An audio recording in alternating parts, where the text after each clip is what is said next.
Pozdravljeni! Ker zaradi trenutnega stanja in ukrepov naš program celostne rehabilitacije žal ne teče, kot smo bili navajeni, smo se voditelji modulov vseeno odločili, da ostanemo z vami v stiku preko videov. Upam, da ste dobro, da počnete kaj, za kar prej ni bilo časa, ali pa da samo uživate v družbi najbližjih.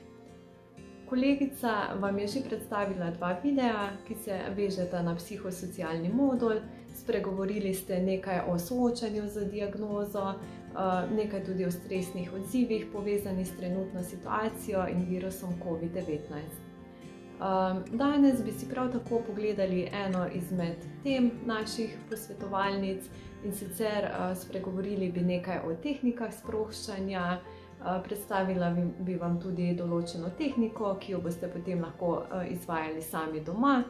Ko bo pa to spet mogoče, vajo bomo ponovili in obnovili tudi na sami posvetovalnici.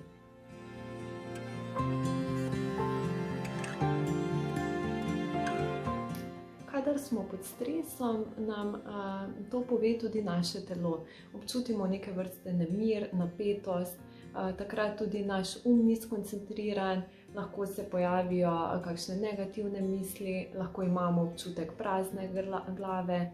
In vemo, da takšna občutja, če trajajo predolgo in so prepogosta, škodujejo našemu tako telesnemu kot tudi duševnemu zdravju. Zato je predvsem pomembno, da se naučimo nekaj tehnik, ki nam bodo v pomoč, da bomo te občutke lažje prebrodili oziroma se z njimi lažje soočali.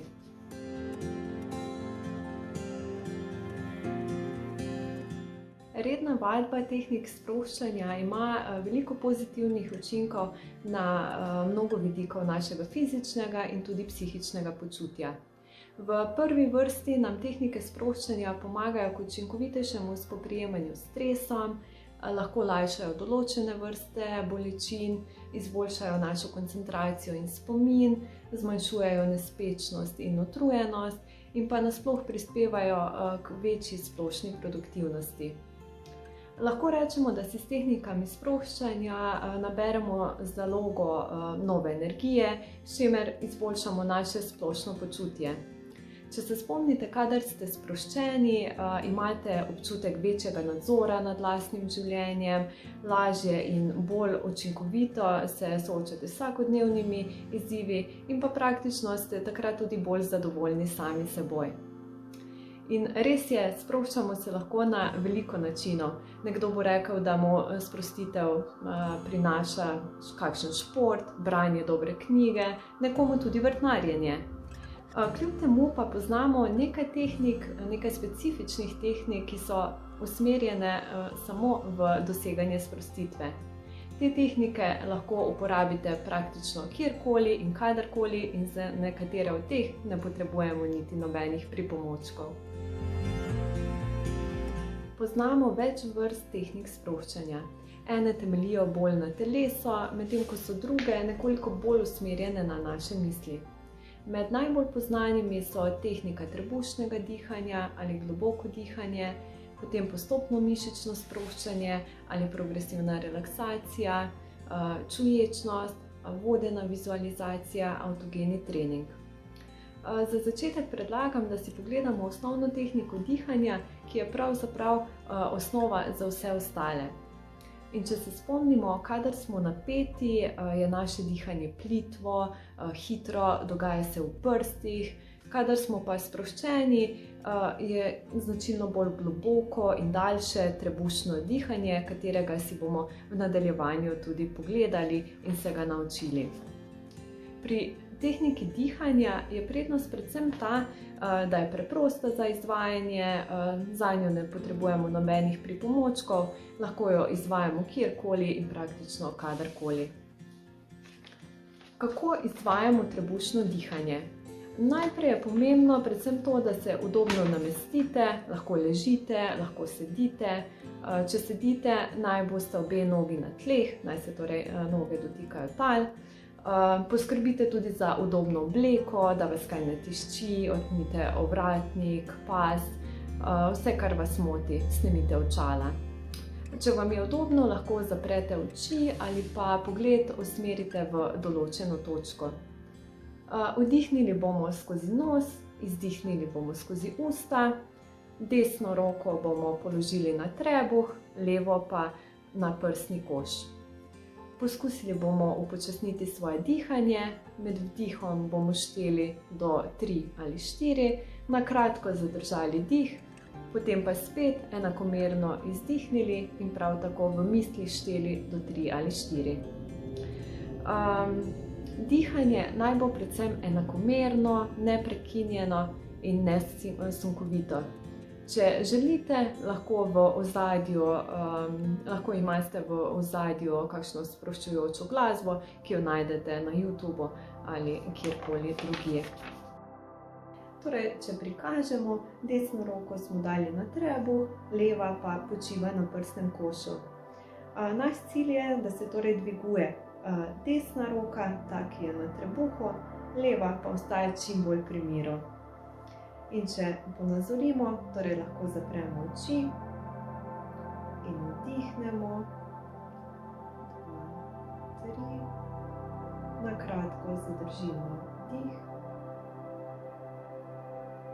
in enakomerno izdihnemo,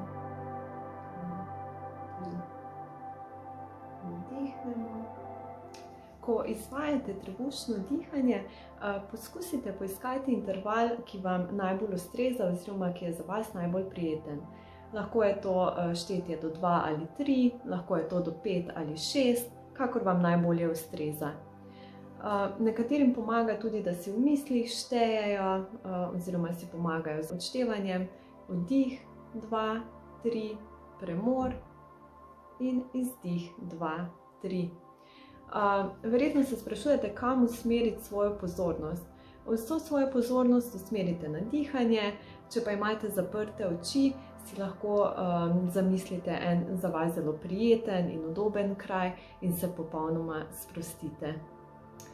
Poskusite sproščeno dihati vsaj nekaj minut.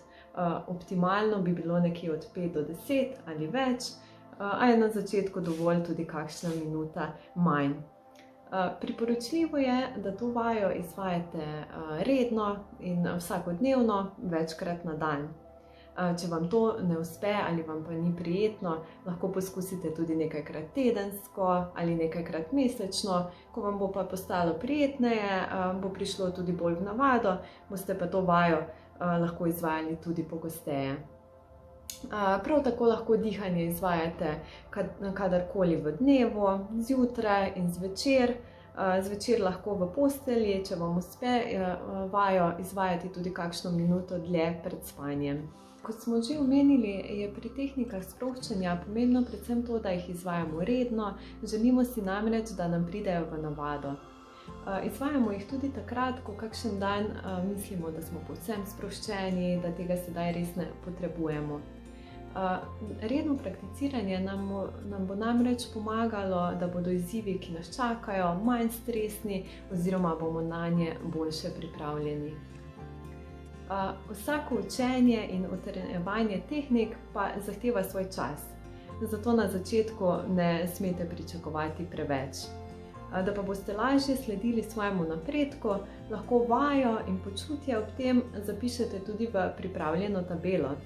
Vkolikor se bo izkazalo, da vam tehnika ustreza, bo to prispevalo oziroma pripomoglo tudi k dodatni motivaciji za redno izvajanje. Kljub temu, da boste najverjetneje zaznali, da ste takoj po dihanju bolj sproščeni, pa dolgoročni učinki seveda niso vidni takoj. Da dosežemo resnično zmanjšanje napetosti, je nujna redna vadba, zato le vztrajajte.